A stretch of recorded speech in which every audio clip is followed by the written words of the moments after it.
આપેલ પદનું સંકલન કરવા માટે સૌથી પહેલા જોઈએ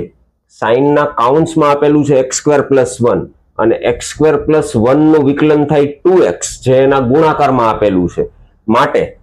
જે ખૂણો છે x² + 1 એના બરાબર આપણે t લઈએ આદેશ લીધેલો છે તો બંને બાજુ વિકલન કરીએ x² + 1 નું વિકલન થશે 2x dx = dt આ જે કિંમત મળી તેને આપણે આપણા ક્વેશ્ચનની અંદર મૂકીએ તો I = ઇન્ટિગ્રેશન sin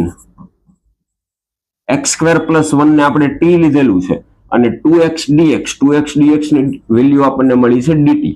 તો એનો અર્થ થયો કે આપણે sin t નું સંકલન કરવાનું છે t ને સાપેક્ષ તો sin નું સંકલન થશે -cos t અને +c હવે t ની વેલ્યુ પાછી મૂકીએ